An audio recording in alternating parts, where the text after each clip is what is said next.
Bound by the future.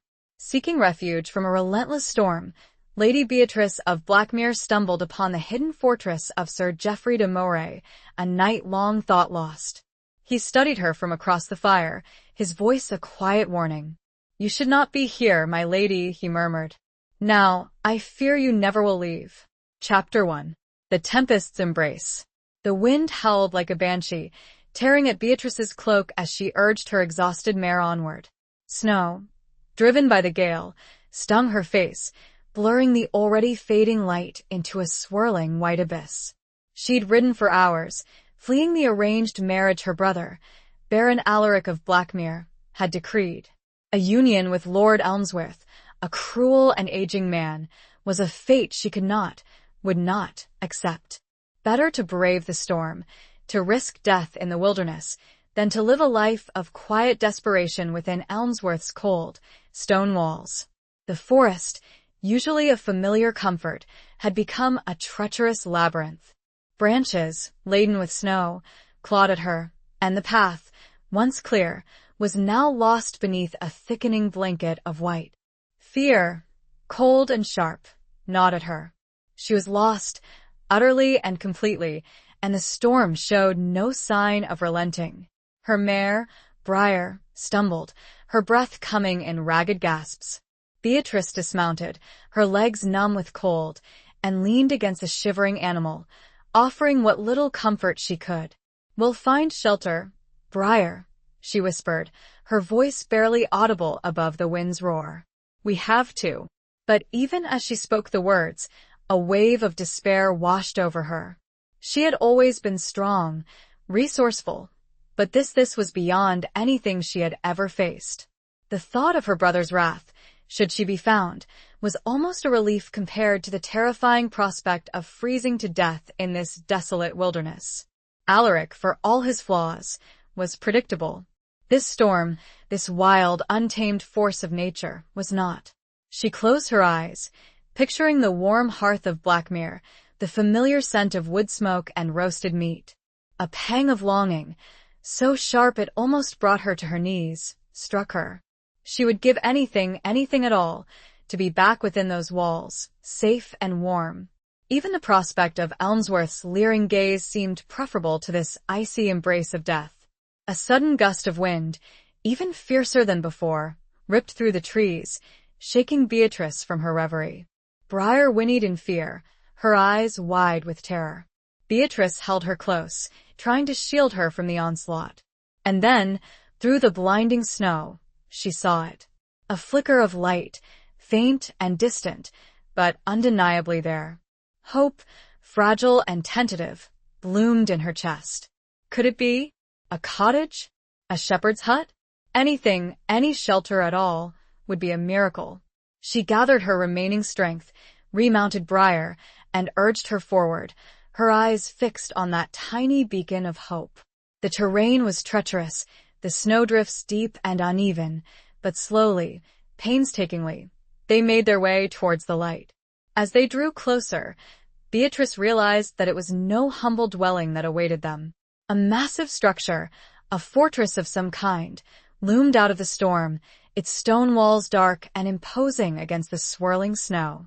Towers, barely visible through the blizzard, reached towards the sky like skeletal fingers. It was a place of shadows and secrets, a place that seemed to hold its breath in the heart of the storm. A place that, by all rights, should not have been there. Beatrice had traveled these lands her entire life, knew every village, every hamlet, every lord's holding. This fortress, this was unknown to her. As she approached the heavy, oak-studded gates, a sense of unease settled over her. The light, she now saw, came from torches flanking the entrance, casting an eerie glow on the snow-covered ground. There were no guards visible, no sounds of life within. Only the howling wind and the rhythmic creak of the heavy gates, swaying slightly in the storm. She hesitated, her hand hovering over the rusted iron ring that served as a knocker. Should she risk it? What if this place was abandoned, haunted, or worse, inhabited by those who would do her harm? But the alternative, to turn back into the storm, was unthinkable. Taking a deep breath, She reached for the ring and knocked, the sound echoing strangely in the vast silence. She waited, her heart pounding in her chest, her body trembling with cold and fear. For a moment, there was nothing. Then, slowly, with a groan of protesting metal, one of the massive gates swung inward, revealing a dark, cavernous entrance. A figure emerged from the shadows, a man tall and broad-shouldered, clad in dark leather and fur. He held a lantern aloft, its light casting long, dancing shadows on the stone walls. His face was obscured by the shadows, but Beatrice could sense his gaze, sharp and assessing, fixed upon her. "Who seeks shelter at Moray Keep?" he asked, his voice deep and resonant, carrying easily over the wind's howl.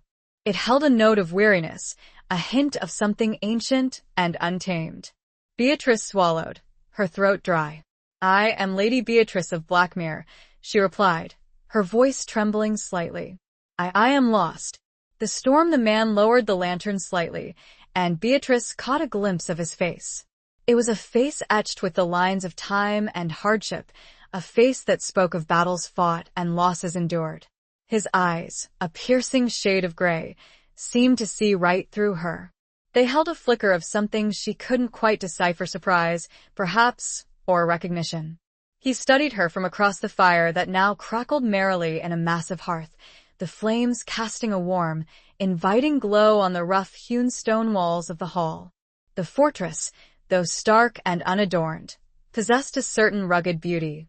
Tapestries, faded with age, hung on the walls, depicting scenes of hunts and battles.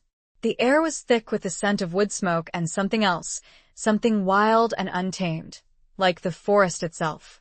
His voice, a quiet warning, broke the silence. "You should not be here, my lady," he murmured. "Now, I fear you will never leave." His words, spoken softly, sent a shiver down her spine, a premonition of a fate far more complex than a simple storm. Chapter 2. Sanctuary of Stone. Beatrice shivered, though not entirely, from the lingering cold. His words hung in the air, heavy with unspoken meaning. She wrapped her damp cloak tighter around her, the fire's warmth only partially easing the chill that had settled deep in her bones. The hall, though vast, felt strangely intimate, the silence broken only by the crackling fire and the distant howl of the wind, now muffled by the thick stone walls. I do not understand," she stammered, her gaze meeting his across the flames. "Why would I not leave? I am merely seeking shelter for the night, until the storm passes." He remained silent for a long moment, his eyes, the color of a winter sky just before dawn, holding hers captive. They were eyes that had seen too much, eyes that held secrets she couldn't even begin to fathom. He was older than she'd first thought, perhaps in his late 40s, but his age only added to his formidable presence. Lines of hardship were etched around his mouth and eyes, but they did not detract from his inherent strength.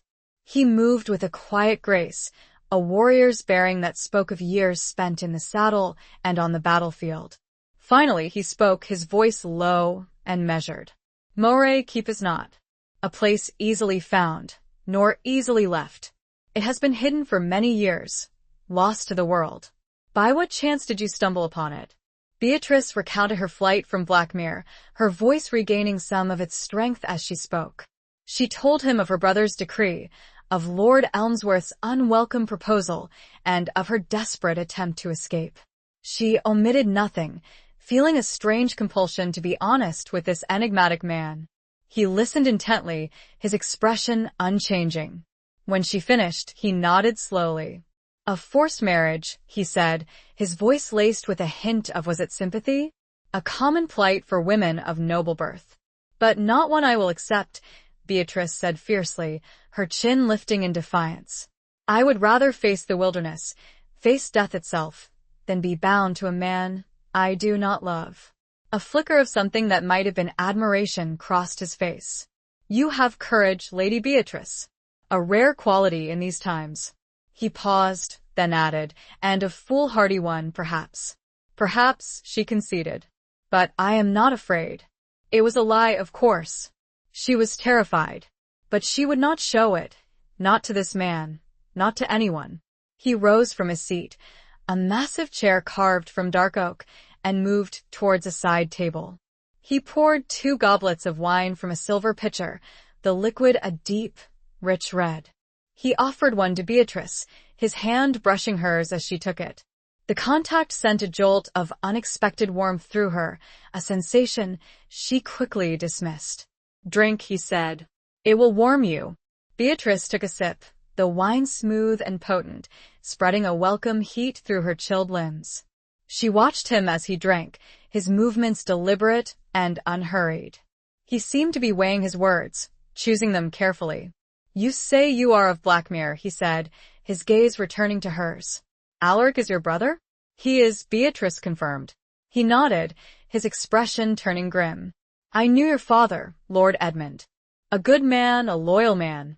He died fighting for King Stephen many years ago." Beatrice felt a pang of grief, a familiar ache in her heart. She had been very young when her father died, but she remembered him vividly. A kind, gentle man who had loved her dearly. "He was," she said softly. "Alaric is not like him," he stated. It wasn't a question. Beatrice hesitated. She owed her brother loyalty, despite his flaws. But she could not lie, not to this man. "He is different," she admitted. "He is driven by ambition, by a desire for power. He sees this marriage as a way to strengthen his position, to gain influence." "And you?" he asked, his voice probing. "What do you see?" Beatrice looked into the fire, her thoughts swirling like the embers rising from the hearth. "I see a life of servitude," she said quietly. "A life without love, without joy. A life where I am nothing more than a pawn in my brother's game." He was silent for a moment. Then he said, "You are welcome to stay here, Lady Beatrice, for as long as you need. Moray Keep is not luxurious, but it is safe. And it is hidden. No one will find you here." Relief washed over her, so profound it almost brought her to tears. She had found sanctuary, at least for now. "Thank you," she said, her voice thick with emotion. I am in your debt." He shook his head. "No debt. I offer you what I would offer any traveler caught in such a storm." "But—" He paused, his gaze darkening. "But know this, Lady Beatrice. Moray Keep hold secrets. And some secrets are best left undisturbed." He gestured towards a narrow staircase that wound upwards into the shadows. "There is a chamber prepared for you. It is small, but it will offer you some privacy. Rest now. We will speak more on the morrow." He turned to leave, then stopped. "And Lady Beatrice," he added, his voice soft but serious, "do not wander." His words, coupled with the unsettling intensity of his gaze, left Beatrice with a profound sense of unease. The sanctuary she had sought felt less secure, the shadows deeper, and the silence more profound. What secrets did this keep hold? And what was the true nature of the man who had offered her refuge? She retired for the night, her thoughts more troubled than she anticipated. Chapter 3. The Lost Knight's Gaze. The chamber was, as he had said, small and sparsely furnished. A narrow bed with a thick fur coverlet, a wooden chest, a small table with a single candle, and a wash basin were its only contents. But it was clean, and the air, though cool, was fresh. A small window, high in the wall, offered a glimpse of the still raging storm, the snow swirling against the thick glass. Beatrice removed her damp cloak and dress, shivering in the cold air. She washed quickly, the water icy against her skin, and then wrapped herself in the fur coverlet, seeking its warmth. She lay in the darkness, listening to the wind howling outside, her mind racing. She couldn't shake the feeling of unease that had settled over her since her arrival. The knight's words, his warning, echoed in her mind. Moray Keep hold secrets. And some secrets are best left undisturbed. What secrets? And why did he seem so reluctant to have her there, yet so determined to keep her from leaving? She thought of his face, the lines of hardship, the intensity of his gaze. He was a man who had seen much, suffered much. A warrior, certainly, but there was something else, something hidden beneath the surface. A sadness, perhaps, or a burden he carried alone. She tried to recall what she knew of the name Moray. It was an old name, a noble name, but one she hadn't heard spoken in many years. She vaguely remembered her father mentioning a Sir Geoffrey de Moray, a knight of great renown, who had fought alongside him in the king's army. But that Sir Geoffrey had been lost, presumed dead, in a battle against the Welsh, more than 20 years ago. Could this be the same man? It seemed impossible. Yet there was something in his eyes, a familiarity, a sense of recognition that she couldn't explain. And the way he had spoken of her father, with such respect and knowledge, she drifted in and out of a restless sleep, her dreams filled with swirling snow, dark shadows, and the piercing gaze of the lost knight.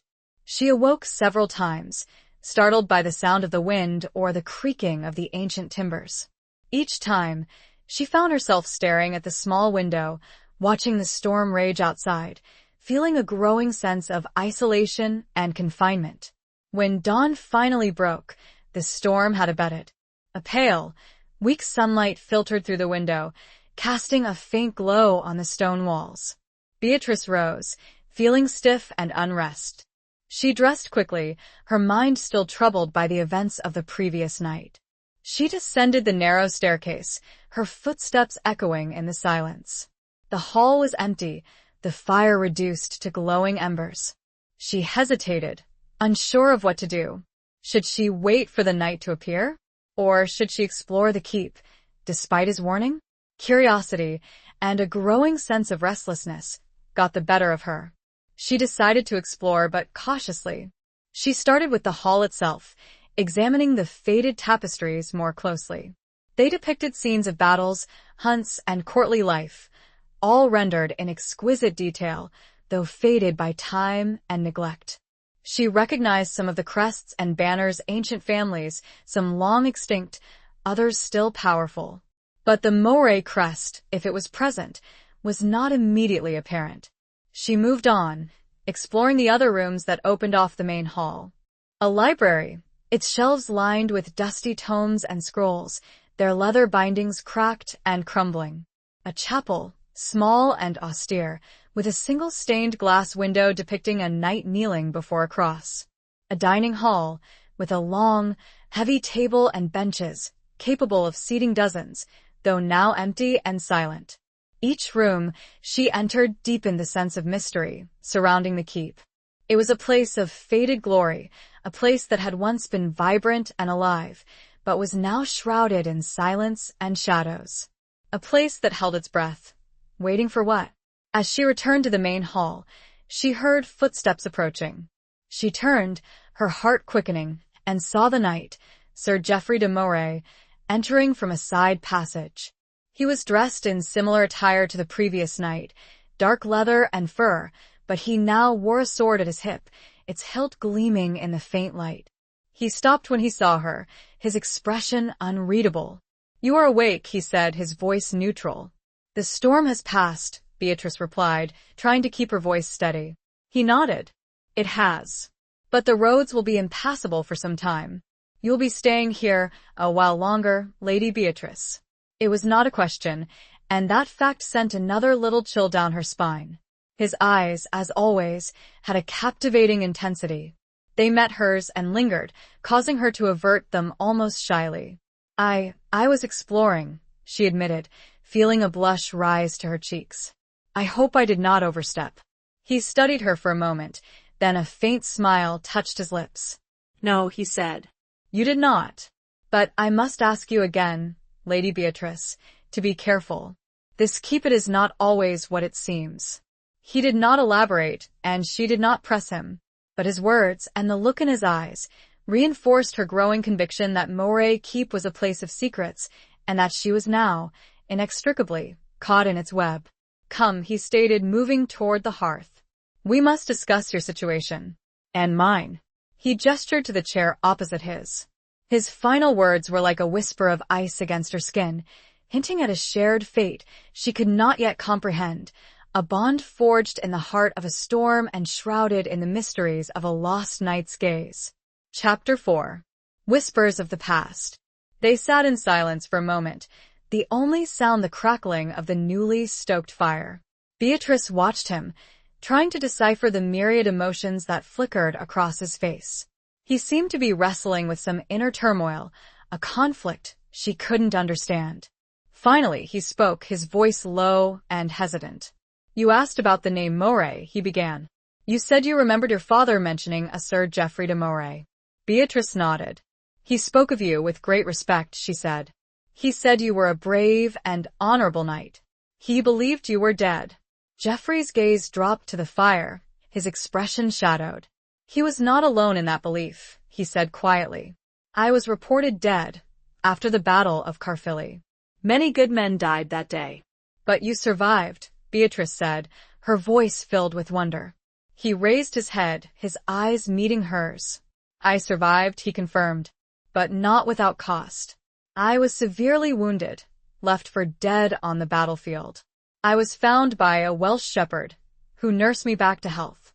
It took many months, and when I was finally well enough to travel, I chose not to return." Beatrice frowned. "Not to return?" she asked. "But why?"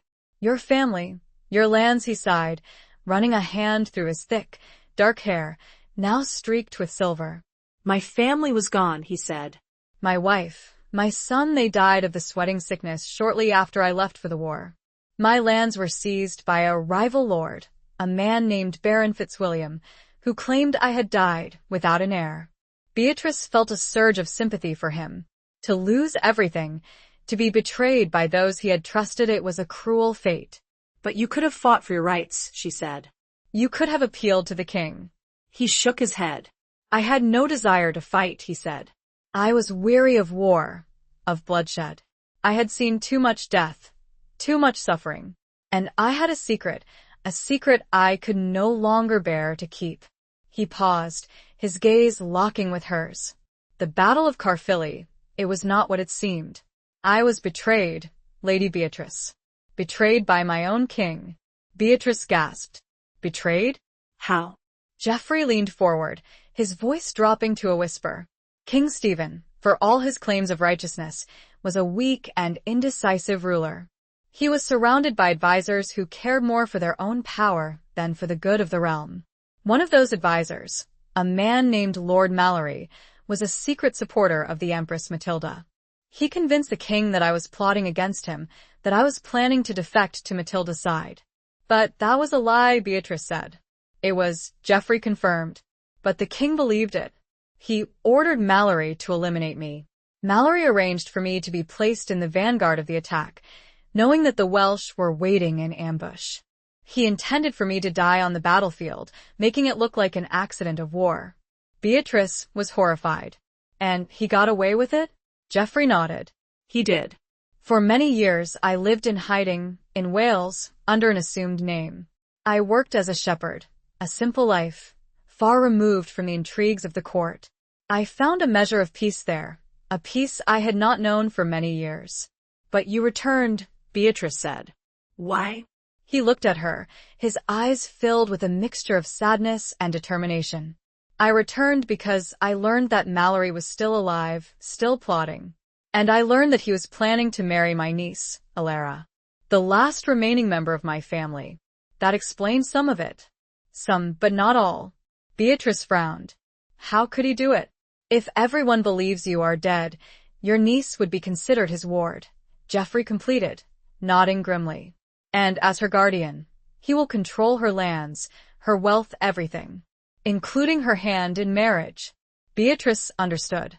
Alaric had tried to do the same, using her to forge an alliance.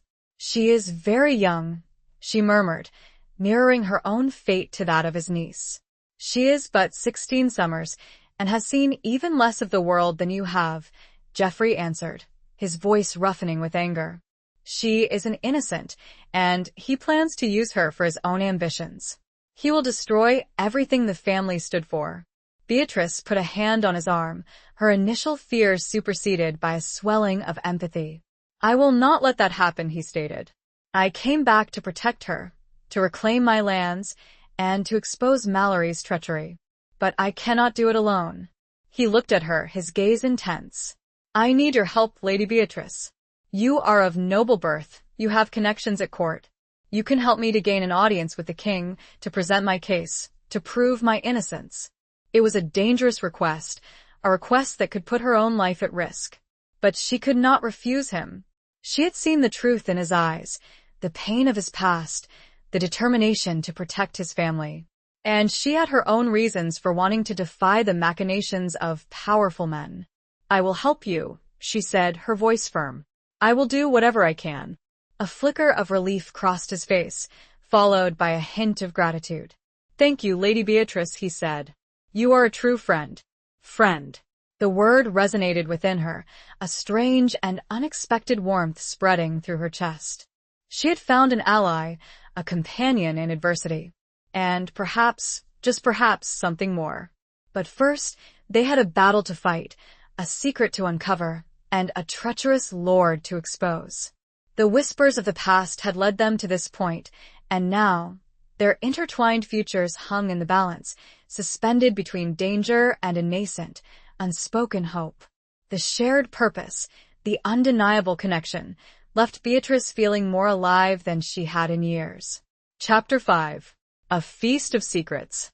The days that followed were a strange mix of quiet routine and simmering tension. Beatrice settled into life at Moray Keep, learning its rhythms and its secrets. The keep, though isolated, was not entirely without inhabitants. There was a small staff of servants, mostly elderly men and women, who had served the Moray family for generations. They were loyal to Geoffrey, unquestioningly so, and they treated Beatrice with a mixture of respect and cautious curiosity. Geoffrey spent much of his time in the library, poring over ancient scrolls and documents, searching for evidence to support his claims. He was a meticulous man, a careful planner, and he left nothing to chance. He also spent hours each day practicing with his sword, his movements fluid and powerful, a reminder of his warrior past. Beatrice, meanwhile, explored the keep further, discovering hidden passages, secret chambers, and forgotten gardens. She spent hours in the library with Geoffrey, reading the ancient texts, learning about the history of the Moray family and the long-standing feud with the Fitzwilliams. She discovered that the rivalry between the two families went back generations, a bitter dispute over land and power. She also learned more about Geoffrey himself, not from his words, but from the things he didn't say. She noticed the way he flinched at sudden noises, the way he sometimes stared into the distance, his eyes filled with a haunted look. She saw the scars on his body, the physical reminders of the battles he had fought.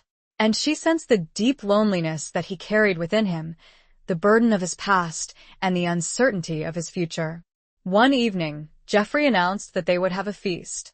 "A proper feast," he said, "to celebrate our alliance." Beatrice was surprised but pleased. It was the first time he had shown any sign of levity since her arrival. The servants bustled about, preparing the hall for the occasion. The long table was laden with food, roasted meats, fresh bread, cheeses, fruits, and vegetables. Wine flowed freely, and the air was filled with the sounds of laughter and conversation. It was a strange gathering. The servants, though elderly, were clearly devoted to Geoffrey, and they seemed to accept Beatrice's presence without question. There were also a few younger men, retainers of Geoffrey's, who had returned with him from Wales. They were rough, but loyal, and they treated Geoffrey with a deference that bordered on reverence. During the feast, Geoffrey sat at the head of the table, Beatrice at his right. He seemed more relaxed than she had seen him, his eyes sparkling in the candlelight. He told stories of his youth, of his adventures as a young knight, and of his friendship with her father. Beatrice listened captivated. She learned that he had been a renowned juster, a skilled warrior, and a loyal friend. He had been deeply in love with his wife, Eleanor, and devastated by her death. He had adored his son, Thomas, and had never recovered from the loss. As the evening progressed, Beatrice found herself drawn to him, not just as an ally, but as a man. She admired his strength, his resilience, his unwavering determination to protect his family. She saw the kindness in his eyes, the gentleness that lay beneath his warrior exterior. And she felt a growing sense of connection to him, a bond forged in shared adversity and mutual respect. But there were also moments of unease. She noticed the way the servants sometimes exchanged glances, the way they seemed to hold their breath when certain topics were mentioned. She sensed that there were still secrets that Geoffrey was not yet ready to share. Later, as the feast drew to a close, Geoffrey rose to his feet. "A toast," he said, raising his goblet. "To Lady Beatrice, my brave and loyal companion. May our alliance bring us victory, and may we both find the justice we seek." Beatrice raised her goblet, her eyes meeting his across the table. "To victory," she echoed, her voice filled with a newfound confidence. As she drank, she caught the eye of one of the older servants, a woman named Agnes, who had been with the Moray family for her entire life. Agnes smiled at her, a knowing smile that held a hint of warning. After the others had retired, Geoffrey and Beatrice remained in the hall, the fire casting long shadows on the walls. "Agnes seems to approve of you," Geoffrey said, a hint of amusement in his voice. Beatrice smiled. "She has been very kind to me," she said. "She told me stories about your wife, Eleanor. She said she was a beautiful and gracious lady." Geoffrey's expression softened. "She was," he said quietly. "I loved her very much." "And your son, Thomas," Beatrice continued gently. Agnes said, "He was a bright and cheerful boy." A shadow crossed Geoffrey's face. He said, his voice tight with emotion. "He would have been a fine man, a worthy heir." Beatrice reached out and touched his hand, a gesture of comfort. "I am so sorry, Geoffrey," she said, For all that you have lost. He looked at her, his eyes filled with a deep sadness. "Thank you, Beatrice," he said. "Your kindness means more to me than you know." He paused, then added, "There is one more secret, Beatrice. A secret I must share with you, before we go any further." His words, heavy with unspoken implications, filled her with a sudden apprehension. The feast, the warmth, the camaraderie, all of it faded into the background as she waited for him to reveal the truth that lay hidden beneath the surface of their alliance, a truth that threatened to change everything. The air crackled not just from the fire, but the unsaid words, leaving Beatrice balanced precariously between hope and dread. Chapter 6. The Frozen Heart Thaws. Beatrice held her breath, her gaze locked with his. The fire crackled, the only sound in the vast hall, the shadows dancing around them like restless spirits. The warmth of the feast had dissipated, replaced by a chilling anticipation. Geoffrey hesitated, his hand still resting beneath hers on the table. His touch was warm, strong, a stark contrast to the coldness of his words. He seemed to be struggling to find the right way to begin, the weight of his secret heavy upon him. "The Battle of Caerphilly," he finally said, his voice low and strained, "was even more treacherous than I have told you. Mallory did not merely arrange for my death. He used me." Beatrice frowned. "Used you?" "How?" Geoffrey's grip on her hand tightened, almost painfully. "He knew of my feelings for another," he confessed, his voice barely a whisper. "Feelings that were forbidden, that could never be acknowledged." Beatrice's mind raced. Another woman? A secret love? But he had spoken so fondly of his wife, it was not another woman, Geoffrey said, as if reading her thoughts. It was a man. A knight in my own company, Sir Gareth of Lyonesse. Beatrice stared at him, stunned. This was a secret far more dangerous than she could have imagined.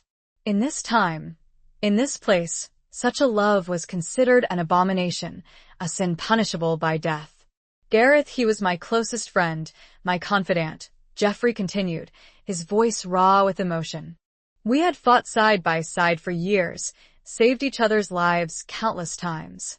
Our bond, it was deeper than brotherhood. It was love." He looked away, his face etched with pain. "I never spoke of it, never acted upon it. I was married, I had a duty to my family, to my name. But Gareth knew, and he felt the same."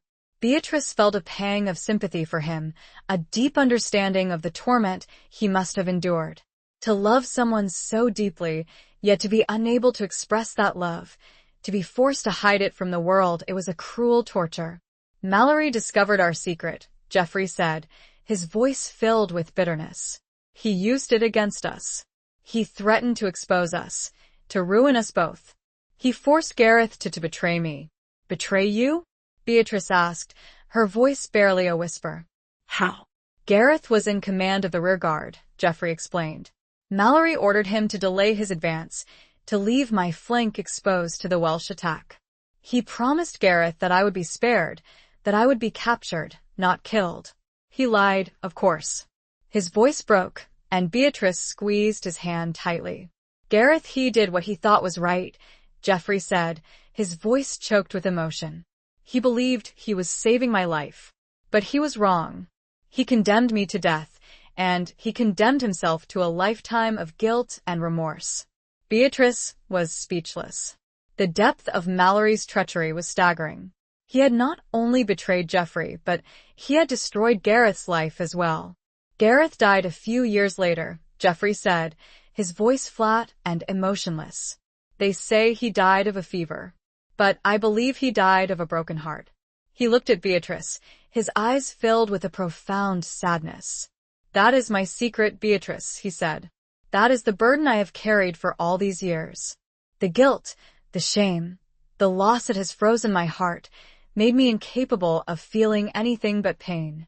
Beatrice reached out and cupped his face in her hands, her thumbs gently wiping away the tears that had begun to fall from his eyes. "It is not your fault, Geoffrey," she said softly. "You were betrayed, manipulated. You did nothing wrong. But I loved him," he whispered. "And that is the sin." "No," Beatrice said firmly. "Love is never a sin. It is a gift, a precious thing. And you were denied that gift, not by your own actions, but by the cruelty of others." She leaned forward and kissed him, a gentle, tender kiss that was meant to comfort, to heal. But as their lips met, something shifted.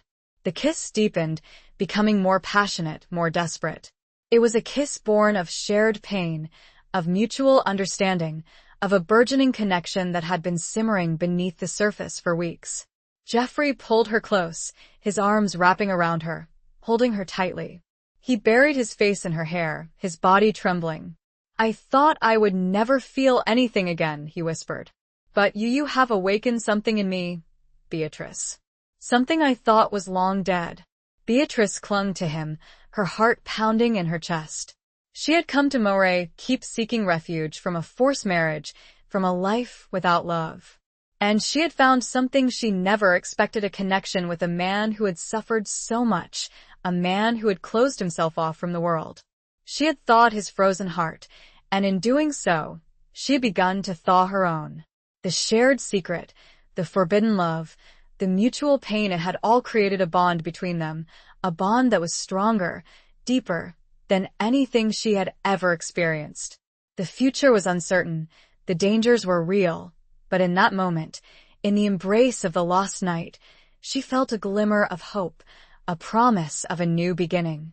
The fear remained, but now it was tempered by a blossoming affection, a warmth that spread through her, chasing away the shadows of the past and illuminating the uncertain path ahead. Chapter 7. Shadows in the Corridor. The following days were marked by a subtle but profound shift in the dynamic between Beatrice and Geoffrey. The shared secret, the kiss, had broken down a barrier between them, creating a sense of intimacy that had not been there before. They spoke more freely, sharing their hopes and fears, their dreams and regrets. Geoffrey, though still haunted by his past, seemed to have found a measure of peace in Beatrice's presence. He smiled more often, his eyes losing some of their haunted look. He began to talk about the future, about his plans to reclaim his lands and expose Mallory's treachery. Beatrice, too, felt a change within herself. She had come to Moray keep feeling lost and alone, a fugitive from a life she did not want. But now, she felt a sense of purpose, a sense of belonging. She was no longer just a pawn in her brother's game, but a partner in Geoffrey's quest for justice. And she was falling in love with him. She knew it was a dangerous game, a forbidden love in a world that condemned such feelings. But she could not deny the emotions that stirred within her whenever she looked at him, whenever he touched her hand, whenever he spoke her name. She felt a connection to him that went beyond friendship, beyond alliance. It was a deep, abiding affection, a yearning for something more. One evening, as they sat by the fire in the hall, Geoffrey said, "I have been thinking, Beatrice, about how we can proceed. I believe we need to gather more evidence, more proof of Mallory's treachery. I have some loyal men who are searching for witnesses, for documents, anything that can help us." "And what can I do?" Beatrice asked, her voice eager. Geoffrey hesitated. "I have been considering sending you to court," he said, "to speak with Queen Eleanor. She is a powerful woman, a wise woman, and she was a friend of my father's. I believe she might be willing to help us." Beatrice was surprised, but also intrigued. "To court?" she said. "But would that not be dangerous?" Your brother will not be there," Geoffrey said. "He is occupied with his own affairs, securing his alliance with Elmsworth. And you will be traveling under an assumed name as a lady in waiting to a distant relative of mine. No one will suspect your true identity." It was a risky plan, but Beatrice was willing to take the risk. She trusted Geoffrey, and she believed in his cause. And she was eager to do her part, to help him achieve justice. "I will do it," she said. "I will go to court and speak with the Queen." Geoffrey smiled, his eyes filled with gratitude. "Thank you, Beatrice," he said. "You are truly courageous." That night, Beatrice could not sleep. She lay in her bed, her mind racing with thoughts of the journey ahead, of the dangers she might face, and of the man she was leaving behind. She rose from her bed and walked to the window, looking out at the moonlit landscape. The storm had long passed, and the world was now bathed in a silvery glow. As she stood there, she heard a noise behind her, a faint creaking sound. She turned, her heart quickening, and saw a shadow moving in the corridor outside her chamber. She held her breath, listening. The shadow moved again, closer this time. She reached for the small dagger she kept hidden beneath her pillow, her hand trembling. She had no illusions about her ability to defend herself against a seasoned warrior, but she would not go down without a fight. The shadow stopped outside her door. Beatrice waited, her body tense, her eyes fixed on the door. She heard a faint whisper, a voice she could not quite make out. Then, the shadow moved away, disappearing down the corridor. Beatrice slowly lowered the dagger, her heart still pounding. Who was it? And what were they doing outside her chamber? Was it one of Geoffrey's men? Or was it someone else, someone with more sinister intentions? She opened the door cautiously, peering into the dimly lit corridor. It was empty. She stepped out, her bare feet cold against the stone floor. She walked down the corridor, her senses on high alert. She saw nothing, heard nothing. But as she turned to return to her chamber, she noticed something on the floor, near the entrance to the library. A small, folded piece of parchment. She picked it up, her fingers trembling. She unfolded it, her eyes widening in disbelief. It was a message, written in a hurried hand. "Beware the falcon," it read. "He is not what he seems." Beatrice stared at the message, her mind reeling. The falcon? Who was the falcon? And what did it mean? Was it a warning? Or a threat? A new layer of unease settled upon her, heavier than before. The shadows in the corridor were not just physical, they were metaphorical, representing hidden dangers and unknown enemies. The simple sanctuary had transformed into a labyrinth of secrets, and Beatrice felt herself spiraling deeper into its heart, unsure of whom to trust and what dangers lay ahead. The message was a chilling reminder that even within the walls of Moray Keep, she was not safe. Chapter 8. The Falcon's Flight. The message consumed Beatrice's thoughts. Beware the falcon. He is not what he seems. The words echoed in her mind, a constant reminder of the hidden dangers that surrounded her. She tried to decipher the meaning, to identify the falcon, but she found no answers. She considered showing the message to Geoffrey, but hesitated.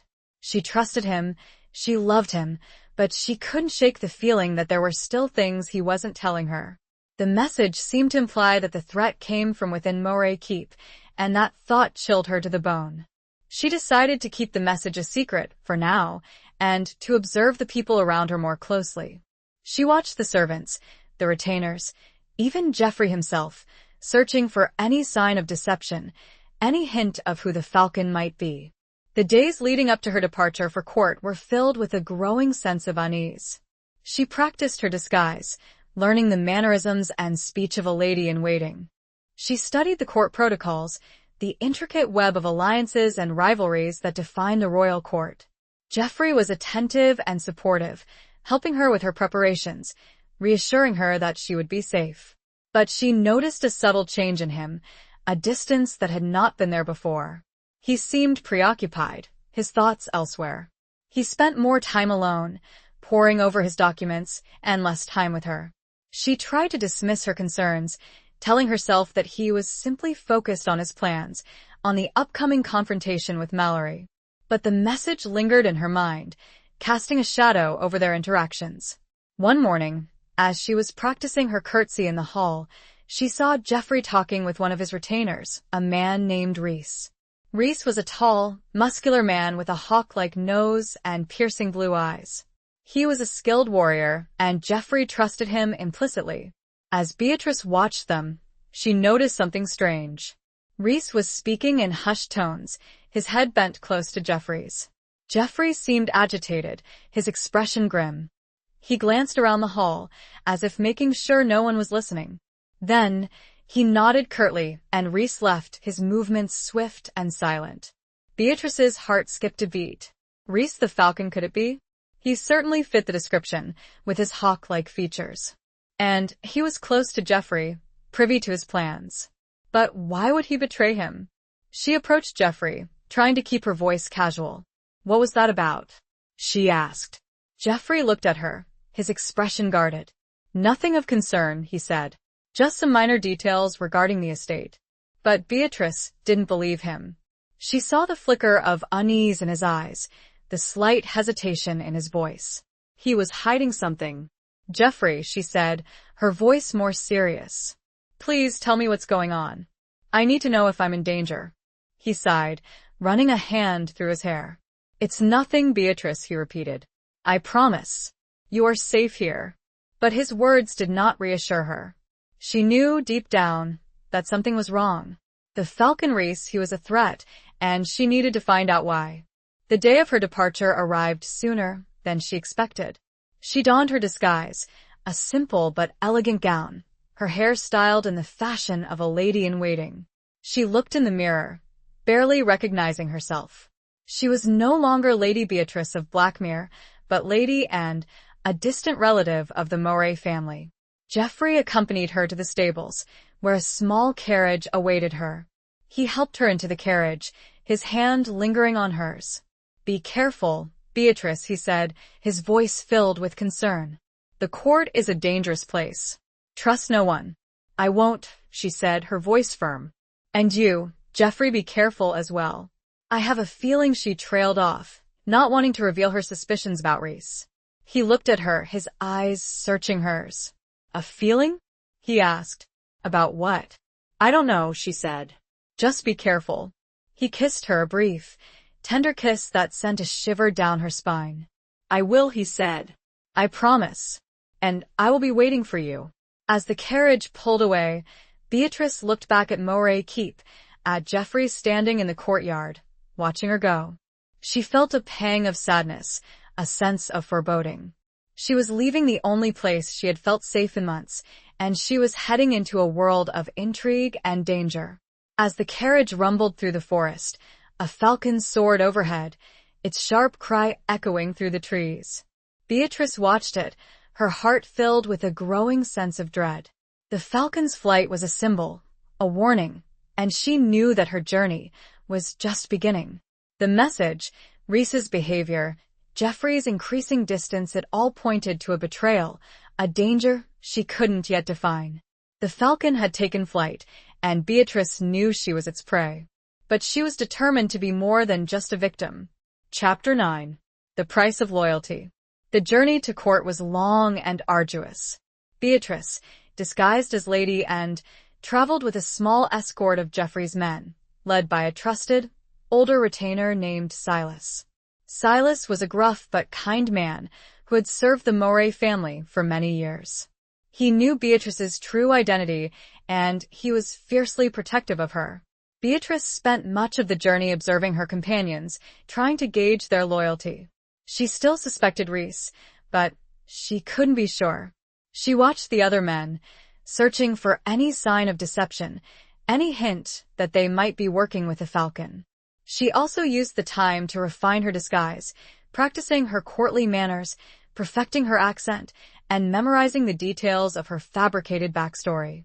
She knew that she would be under intense scrutiny at court, and any slip-up could expose her.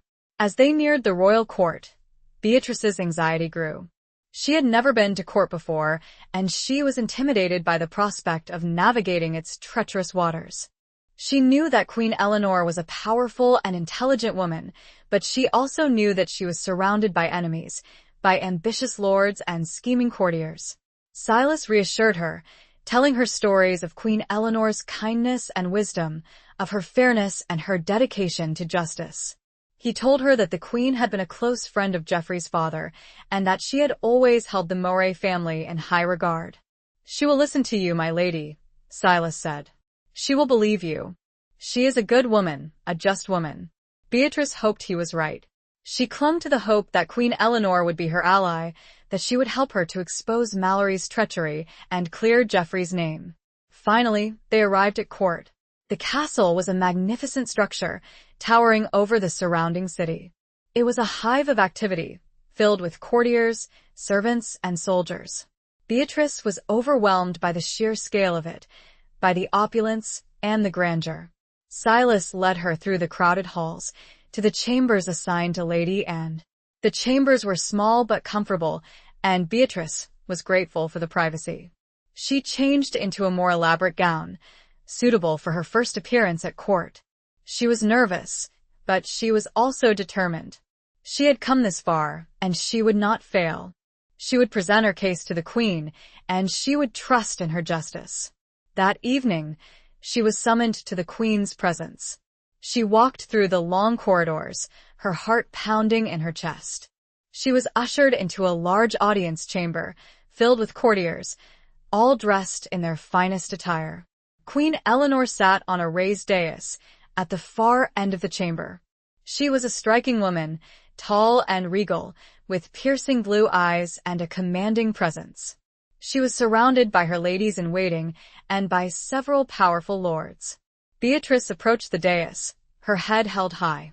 She curtsied deeply, her eyes meeting the Queen's.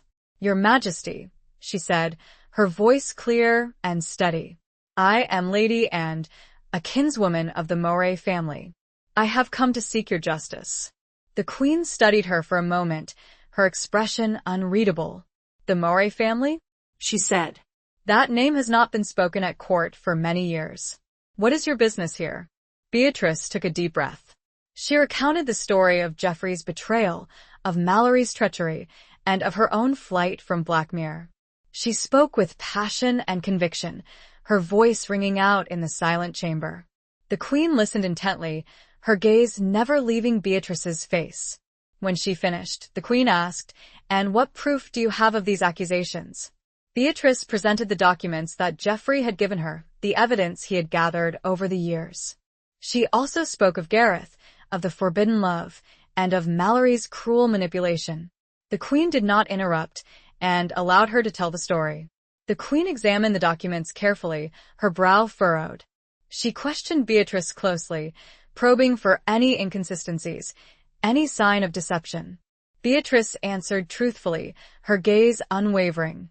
She knew that her fate, and Geoffrey's, rested on her ability to convince the Queen. She sensed the watching and judgment of all present. Finally, the Queen spoke. "This is a grave matter, Lady Anne," she said. "If your accusations are true, then Lord Mallory has committed a terrible crime. But I cannot act on your word alone. I need more evidence, more witnesses." Beatrice's heart sank. She had hoped for a swift resolution, for immediate justice. But she understood the Queen's caution. She could not risk accusing a powerful lord without irrefutable proof. "I understand, Your Majesty," Beatrice said. "I will do whatever I can to gather more evidence." The Queen nodded. "You may remain at court, Lady Anne," she said. I will assign you to my service, and I will instruct my own investigators to look into this matter." Beatrice curtsied again, her heart filled with a mixture of relief and apprehension. She had been granted a reprieve, a chance to prove her case.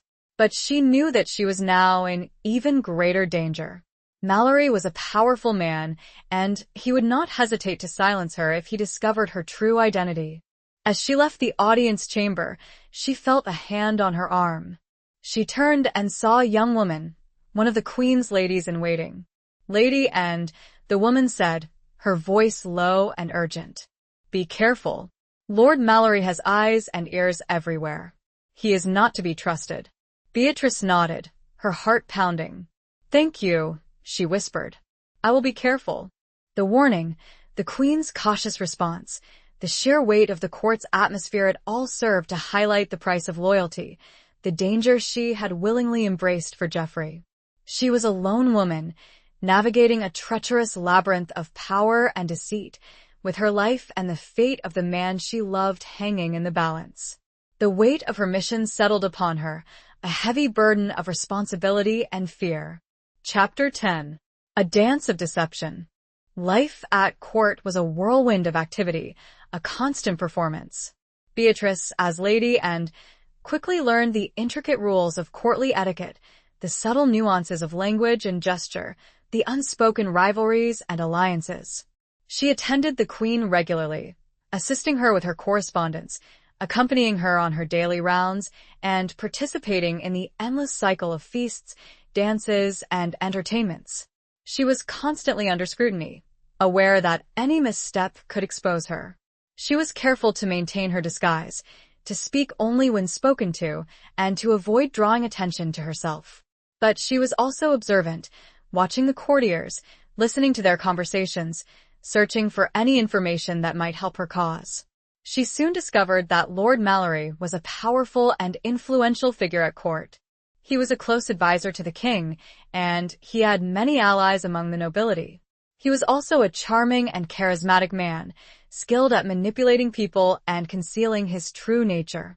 Beatrice saw him often, at feasts and gatherings, and she was struck by his cold, calculating gaze.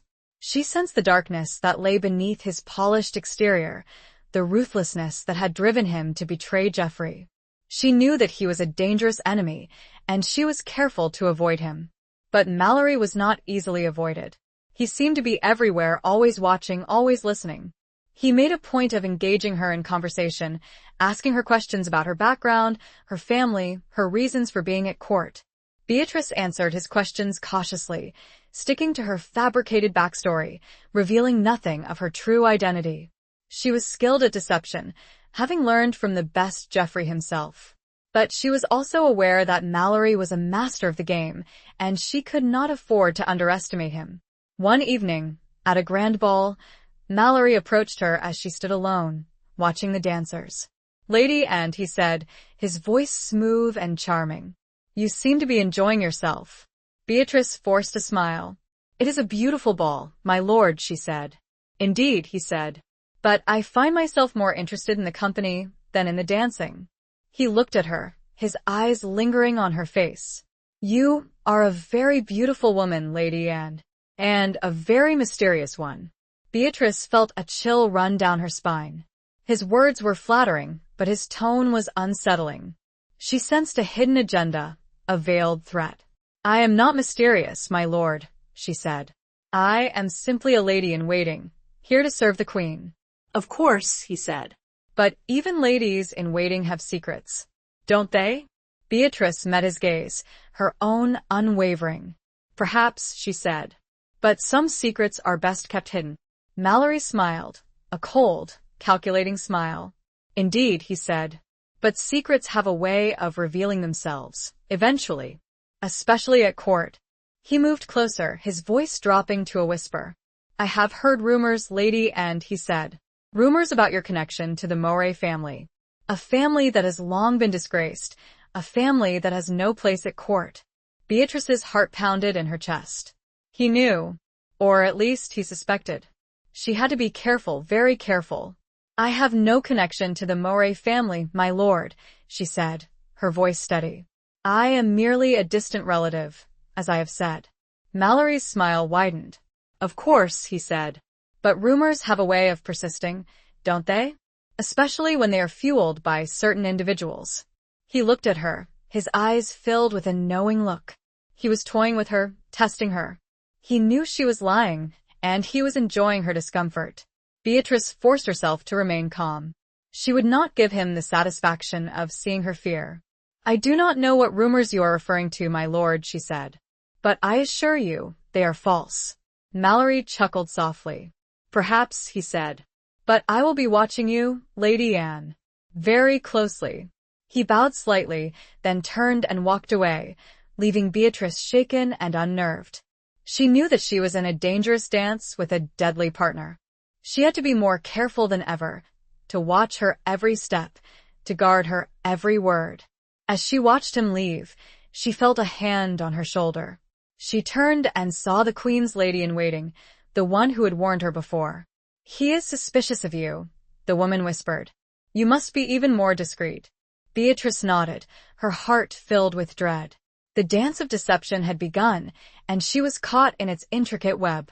She had to outwit Mallory, to expose his treachery before he exposed her. The stakes were higher than ever, and the game was far from over.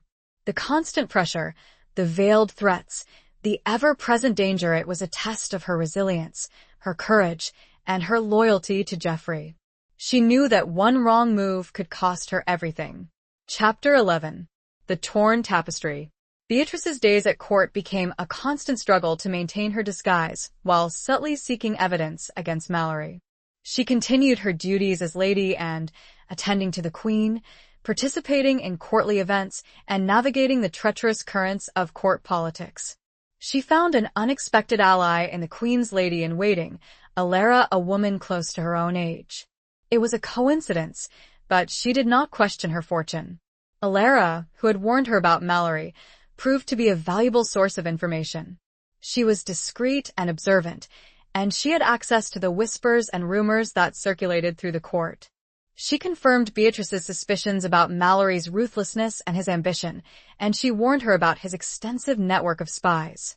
He has eyes and ears everywhere, Alara whispered one afternoon, as they walked in the Queen's gardens. He knows everything that happens at court. You must be extremely careful. Beatrice nodded, her heart heavy. She knew that she was walking a tightrope, and any misstep could be fatal. She had to find a way to expose Mallory's treachery without revealing her own identity. One evening, while attending a small gathering in the Queen's private chambers, Beatrice overheard a conversation between two courtiers. They were discussing a recent dispute over land ownership, a dispute that involved Lord Mallory. Mallory claims that the land rightfully belongs to him, one courtier said. He says he has documents to prove it, ancient charters that date back to the time of King Stephen. But the other claimant, Lord Ashworth, says that Mallory's documents are forgeries, the other courtier replied. He says that Mallory has fabricated the evidence to seize the land. Beatrice's ears perked up. Forgeries, ancient charters, it sounded familiar. It reminded her of Geoffrey's situation, of the way Mallory had seized his lands by claiming he had died without an heir. She discreetly questioned Alara about the dispute, and Alara confirmed her suspicions. Mallory is known for his, shall we say, creative use of documents, Alara whispered. He has a reputation for acquiring land through questionable means. Beatrice felt a surge of hope. This could be the evidence she needed, the proof of Mallory's pattern of deception. If she could find a way to link Mallory's actions in this dispute to his betrayal of Geoffrey, she might be able to expose him. She decided to investigate further. She spent hours in the royal library, searching through ancient records, looking for any mention of Mallory, of the Moray family, of the disputed lands. She discovered that the library contained a vast collection of tapestries depicting historical events, family lineages, and land ownership records. One tapestry in particular caught her attention. It depicted the Moray family lineage, tracing their ancestry back to the time of the Norman conquest. The tapestry was old and faded, and a large section of it was missing, torn away. Beatrice examined the tapestry closely. She recognized the Moray crest, the familiar symbols of her own heritage. She noticed that the missing section of the tapestry corresponded to the period of Geoffrey's supposed death, the time when Mallory had seized his lands. She felt a sudden intuition, a conviction that the missing section of the tapestry held the key to her quest. She believed that Mallory had torn away the section to conceal the truth, to erase any evidence of Geoffrey's rightful claim. She sought out the royal archivist, an elderly man named Master Thomas, who was responsible for maintaining the library's collection. She questioned him about the tapestry, about the missing section. Master Thomas was reluctant to speak at first, but Beatrice persisted. She used her charm, her wit, and her fabricated connection to the Moray family to gain his trust. Finally, Master Thomas confided in her. The tapestry was damaged many years ago, he said, during the time of Lord Mallory's rise to power. It was said to have been an accident, a careless servant who tore the fabric. But I have always suspected otherwise. You believe Mallory was responsible? Beatrice asked. Master Thomas nodded. He had a keen interest in the Moray family, he said. He spent many hours in the library, studying their records.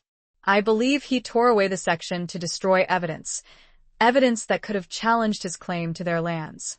Beatrice's heart pounded in her chest. This was it, the confirmation she needed. Mallory had not only betrayed Geoffrey, but he had also deliberately destroyed historical records to cover his tracks. Is there any other evidence that supports this?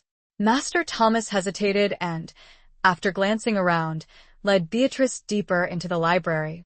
He approached an old oak chest and fumbled for a key. This was kept secret for many years. I was ordered never to disclose it. But, he glanced at Beatrice. Something in your plea compels me. He unlocked the chest and removed a small, rolled-up piece of parchment. He carefully laid it on the table. It was a fragment of the missing tapestry section, showing a portion of Geoffrey's name and the date of his supposed death, along with a notation that contradicted the official record. A tear escaped Beatrice, but she was resolute. Beatrice knew that she had to find a way to present this evidence to the Queen, to expose Mallory's treachery once and for all. But she also knew that she was in greater danger than ever. Mallory would stop at nothing to protect his secrets, and he would not hesitate to silence her if he discovered her plan. The torn tapestry was a symbol of Mallory's deception, but it was also a symbol of hope, a symbol of the truth that she was determined to reveal. The stakes were higher than ever, and the game was reaching its climax. Chapter 12. Beneath the Winter Moon.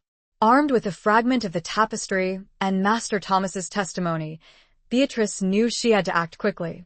She couldn't risk Mallory discovering her findings and destroying the evidence, or worse, silencing her permanently. She decided to seek a private audience with Queen Eleanor, a risky move, but necessary. She confided in Alara, sharing her discovery and her plan. Alara, though fearful for Beatrice's safety, agreed to help. She used her influence to arrange a meeting, a secret rendezvous in the Queen's private chapel, late at night, beneath the winter moon. The night of the meeting was cold and clear. A full moon cast long, silvery shadows across the castle grounds. Beatrice, cloaked and hooded, made her way through the darkened corridors, her heart pounding in her chest. She clutched the fragment of the tapestry to her chest, its rough texture a reminder of the truth it held. She reached the chapel, a small, intimate space, lit only by the flickering flames of a few candles. Queen Eleanor was already there, waiting for her. She was dressed simply, without the usual adornments of her royal status. Beatrice curtsied deeply, her eyes meeting the Queen's. "Your Majesty," she said, her voice low and urgent. "I have discovered something of great importance." The Queen nodded, her expression serious. "I know, Lady Anne," she said. "Alara has told me of your suspicions, and of your courage." Beatrice took a deep breath and presented her evidence. She showed the Queen the fragment of the tapestry, explaining its significance and recounting Master Thomas's testimony. She spoke of Mallory's pattern of deception, of his manipulation of historical records, and of his betrayal of Geoffrey de Moray. The Queen listened intently, her gaze fixed on Beatrice's face. She examined the fragment of the tapestry carefully, her brow furrowed. She questioned Beatrice closely, probing for any inconsistencies, any sign of fabrication. Beatrice answered truthfully, her voice unwavering. She knew that her fate, and Geoffrey's, rested on her ability to convince the Queen. Finally, the Queen spoke. "This is compelling evidence, Lady Anne," she said. "But it is not conclusive. I need more proof, something that cannot be refuted." Beatrice's heart sank. She had hoped that the tapestry fragment would be enough, but she understood the Queen's caution. She could not risk accusing a powerful lord like Mallory without irrefutable evidence. "I understand, Your Majesty," Beatrice said. "But I fear that Mallory will destroy any further evidence if he suspects he is being investigated." The Queen nodded. "That is a risk we must take," she said. "But I will not act without sufficient proof. I will not condemn a man based on suspicion alone." She paused, then added, "However, I believe you, Lady Anne. I believe that you are telling the truth. And I will do everything in my power to uncover the truth." Beatrice felt a surge of relief.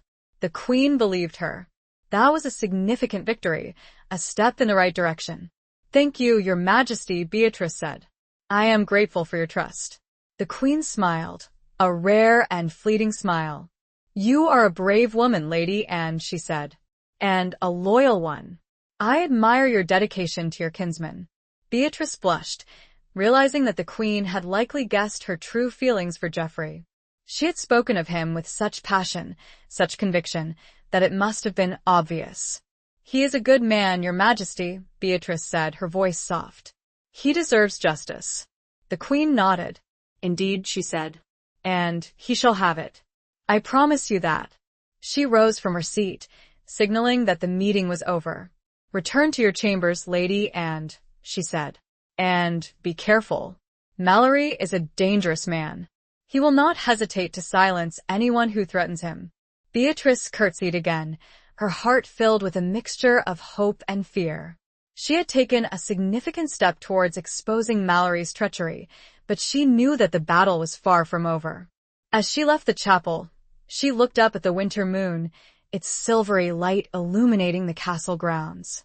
She thought of Geoffrey, of his strength and his resilience, of his unwavering determination to reclaim his honor.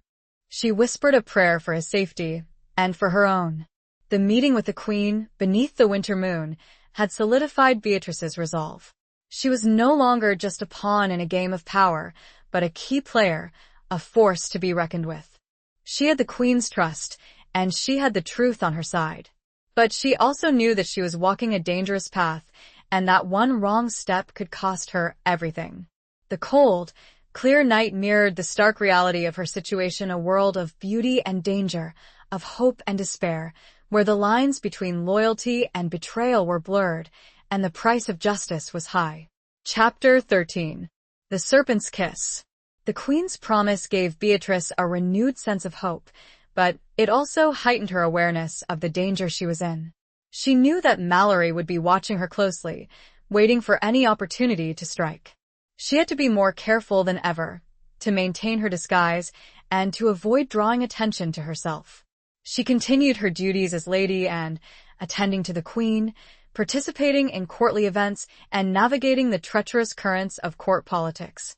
She relied on Alara for information, for support, and for companionship. Alara was her only confidant, the only person at court who knew her true identity and her true purpose.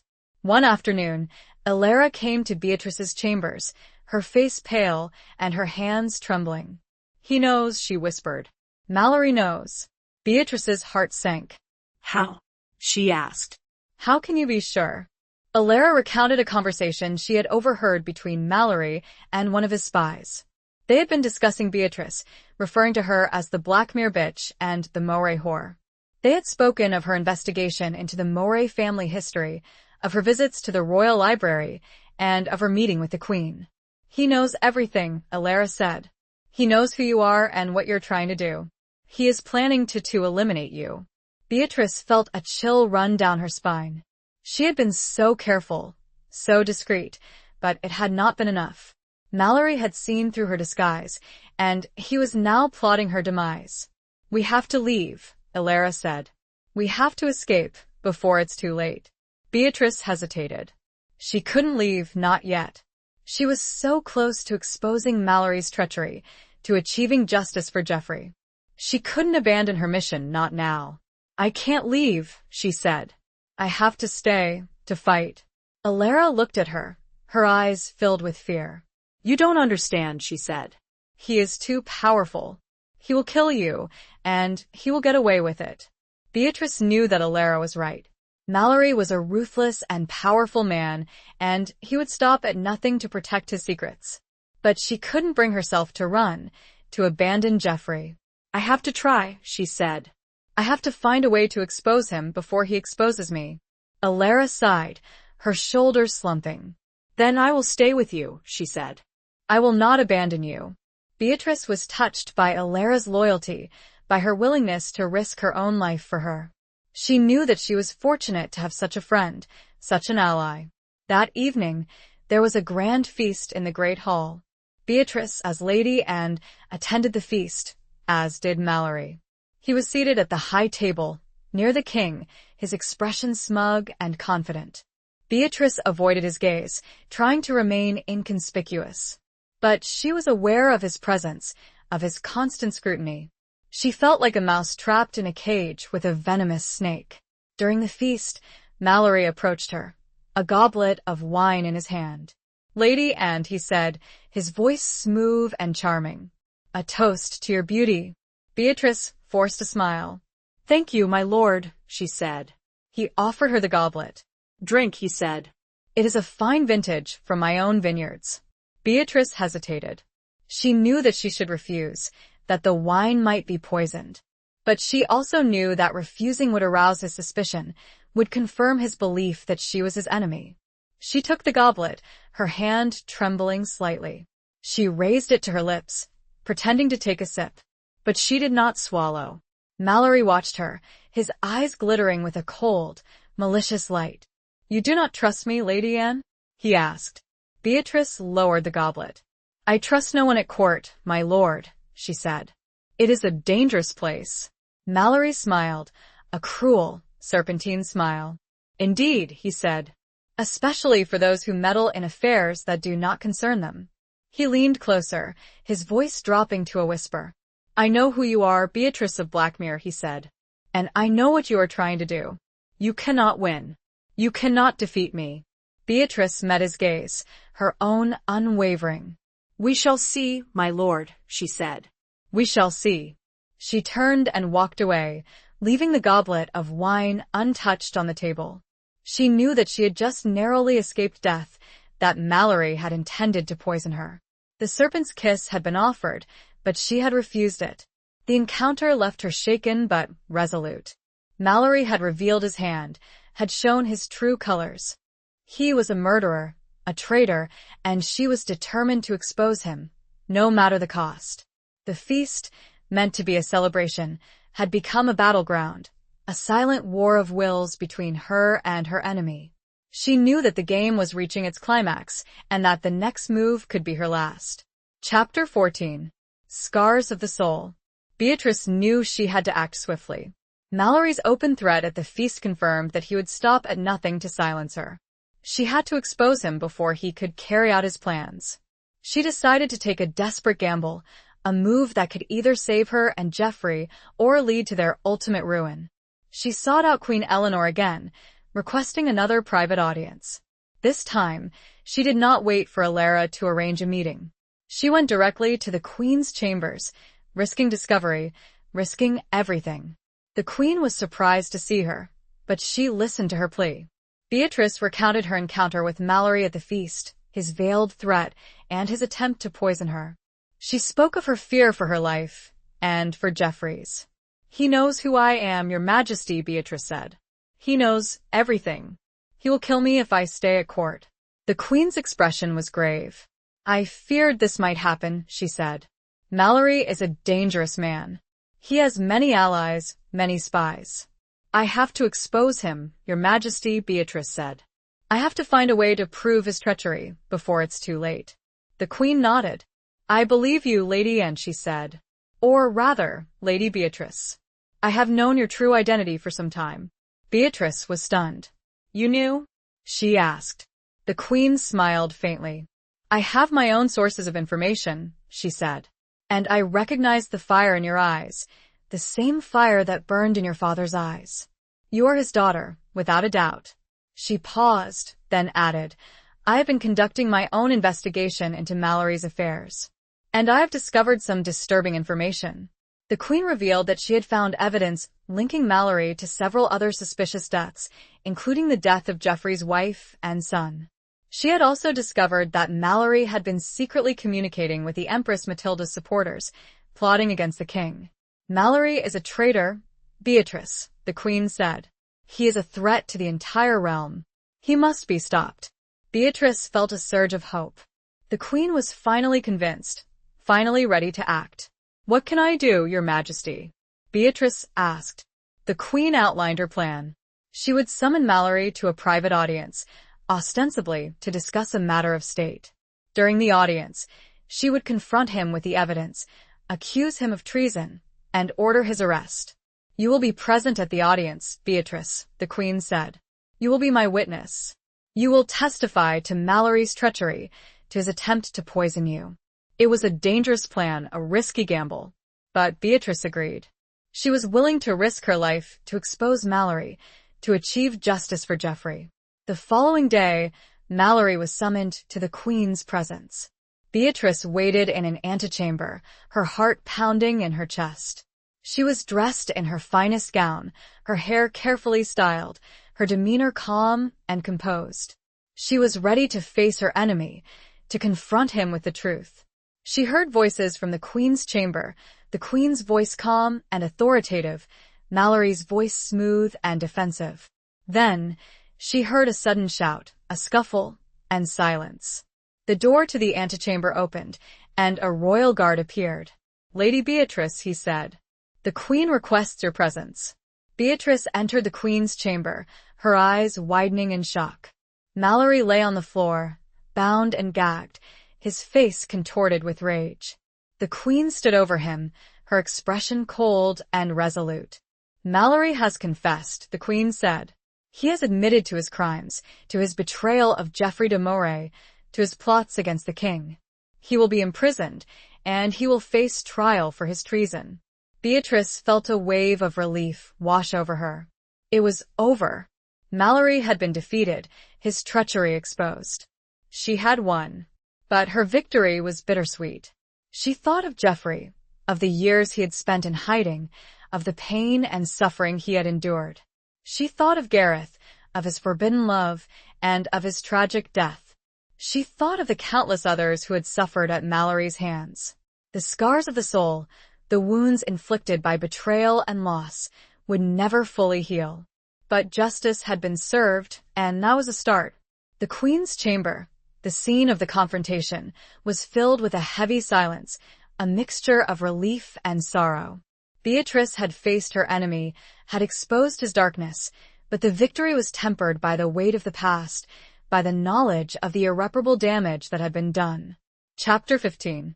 The Unspoken Vow. With Mallory's arrest and confession, a wave of relief washed over the court, but for Beatrice, it was a time of quiet reflection and anticipation. She had achieved her goal, had exposed Mallory's treachery, and cleared Geoffrey's name. But the journey had left her weary, emotionally drained, and longing for the peace of Moray Keep, and for Geoffrey.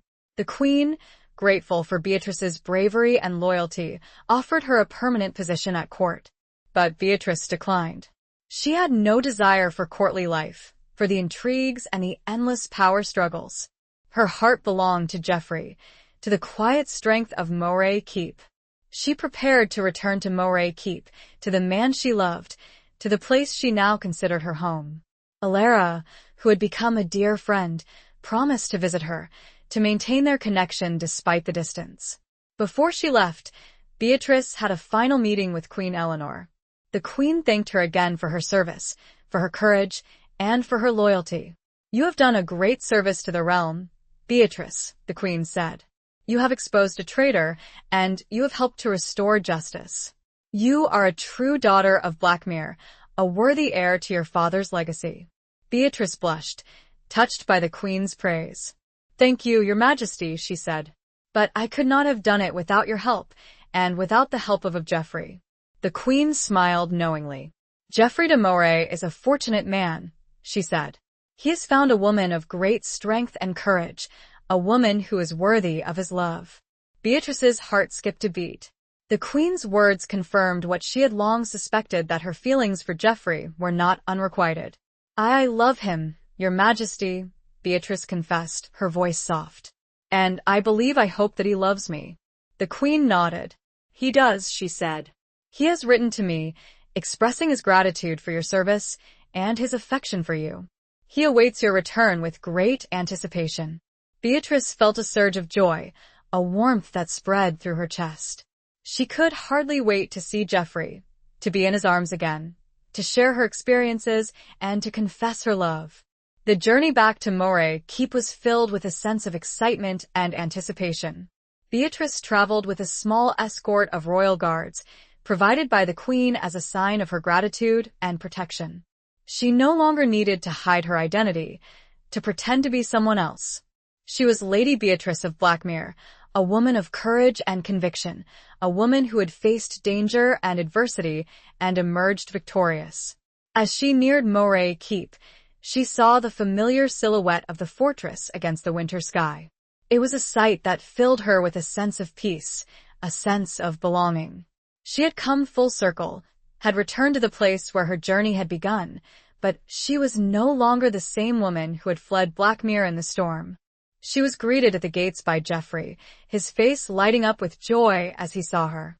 He rushed to meet her, taking her in his arms, holding her tightly. Beatrice, he whispered, his voice filled with emotion. You're safe. You are home. Beatrice clung to him, her heart overflowing with love. I am, she said. And I have so much to tell you. They walked hand in hand into the keep, the familiar sights and sounds welcoming her back. The servants greeted her with smiles and bows, their faces reflecting their relief at her safe return. That evening, they sat by the fire in the hall, just as they had on that first night, when she had sought shelter from the storm. But this time, there were no secrets between them, no unspoken fears. Beatrice recounted her adventures at court, her encounter with Mallory, her alliance with the queen, and her eventual triumph. Geoffrey listened intently, his eyes filled with admiration and love. You are amazing, Beatrice, he said. You are braver than any knight I know. Beatrice smiled. I did it for you, Geoffrey, she said. For you, and for your family, and for justice. He reached out and took her hand, his touch sending a shiver down her spine. And I love you for it, he said, his voice low and husky. I love you, Beatrice. I have loved you since that first night, when you stumbled into my life, like a lost angel in the storm. Beatrice's heart soared. She had longed to hear those words, had dreamed of this moment. And I love you, Geoffrey, she said, her voice trembling with emotion. I love you with all my heart. He leaned in and kissed her, a long, passionate kiss that sealed their love, their unspoken vow. It was a kiss that spoke of shared pain, of mutual respect, of a deep and abiding connection that had been forged in the fires of adversity. They knew that their future was uncertain, that there would be challenges ahead. Geoffrey still had to reclaim his lands, to rebuild his family's legacy. But they would face those challenges together, as partners, as lovers, as husband and wife. There was no formal proposal, just a deep understanding. The unspoken vow, the shared love, the intertwined destinies. It was a bond that transcended the formalities of courtly life, a connection that was as strong and enduring as the stone walls of Moray Keep. They had found each other in the midst of chaos and danger, and they had emerged stronger, their love a beacon of hope in a world of shadows. Chapter 16. The Gathering Storm. The return to Moray Keep was a time of rebuilding, both literally and figuratively. Geoffrey, with Beatrice at his side, began the arduous task of reclaiming his lands and restoring his family's honor. The news of Mallory's downfall and Geoffrey's exoneration spread quickly, and many of his former retainers and allies returned to his service, pledging their loyalty and support. Beatrice, too, found herself immersed in the life of the keep. She helped to organize the household, to oversee the repairs to the aging structure, and to manage the estate. She discovered a talent for leadership, a strength she had not known she possessed. She was no longer the timid, uncertain woman who had fled Blackmere months ago. She was a confident, capable woman, a worthy partner to Geoffrey. Their love deepened with each passing day. They spent hours together, talking, planning, sharing their dreams and their fears. They explored the surrounding countryside, riding through the forests and fields, rediscovering the beauty of the land that had been stolen from them. But their newfound peace was not without its challenges. The aftermath of Mallory's treachery had left a residue of suspicion and distrust. There were still those who doubted Geoffrey's claims, who questioned his right to the Moray lands. There were also rival lords, eager to take advantage of the situation, to expand their own territories at Geoffrey's expense. One of the most formidable challenges came from Baron Fitzwilliam, the man who had originally seized Geoffrey's lands after his supposed death. Fitzwilliam was a powerful and ruthless lord, with a large army and a reputation for cruelty. He refused to relinquish the Moray lands, claiming that Geoffrey's return was a fabrication, a plot to usurp his rightful claim. Geoffrey knew that he would have to fight for his inheritance, that he would have to prove his legitimacy and his strength. He began to gather his forces, calling upon his loyal retainers and allies, preparing for possible conflict. Beatrice, though fearful for Geoffrey's safety, supported his decision. She knew that he could not back down, that he had to defend his family's honor and his rightful claim. She helped him to strategize, to plan for the upcoming battle, drawing upon her own experiences at court, her own understanding of power and politics. One evening, as they sat by the fire in the hall, discussing their plans, Geoffrey said, "I fear this may be a long and difficult struggle, Beatrice. Fitzwilliam is a formidable opponent. He will not give up easily." Beatrice nodded. "I know," she said. "But we will face him together. We will not be intimidated." Geoffrey smiled, his eyes filled with love and admiration. "You are my strength, Beatrice," he said. "You are my rock. I could not do this without you." Beatrice reached out and took his hand, her touch sending a warmth through his body. "And you are mine, Geoffrey," she said. "We will face whatever comes together." As the days turned into weeks, the tension mounted. Scouts reported that Fitzwilliam was gathering his forces, preparing to march on Moray Keep. Geoffrey and Beatrice worked tirelessly, strengthening the keep's defenses, training their soldiers, and preparing for the inevitable conflict. One morning, a messenger arrived from Fitzwilliam, bearing a formal challenge. Fitzwilliam demanded that Geoffrey surrender the Moray lands and submit to his authority, or face the consequences. Geoffrey read the message aloud, his voice filled with anger and defiance. "He dares to threaten us?" he said. "He dares to challenge my right to my own lands?" Beatrice stood beside him, her hand on his arm. "We will not surrender, Geoffrey," she said. "We will fight. We will defend what is rightfully ours." Geoffrey looked at her, his eyes filled with determination. "Then let the storm gather," he said. "We will be ready." The gathering storm, both literal and metaphorical, was a symbol of the impending conflict, of the challenges that lay ahead. Geoffrey and Beatrice stood together, united in their love and their determination, ready to face whatever the future held. They knew that the battle would be fierce, the outcome uncertain, but they were prepared to fight for their love, for their land, and for their future. The peace they had found was shattered, replaced by the looming threat of war, but their bond remained strong, their resolve unshaken. Chapter 17. Flames of Rebellion. The days leading up to the battle were filled with a tense anticipation. Moray Keep buzzed with activity as Geoffrey and Beatrice prepared for the inevitable clash with Fitzwilliam's forces. Soldiers drilled in the courtyard, their swords clashing, their shouts echoing through the halls. Blacksmiths worked tirelessly, forging weapons and repairing armor. The air was thick with the scent of wood smoke, sweat, and fear. Beatrice, despite her initial apprehension, proved to be an invaluable asset to Geoffrey. She organized the keep's provisions, ensuring that they had enough food and supplies to withstand a siege. She also tended to the wounded, using her knowledge of herbs and remedies to ease their pain and promote healing. She moved among the soldiers, offering words of encouragement, bolstering their spirits, and reminding them of what they were fighting for.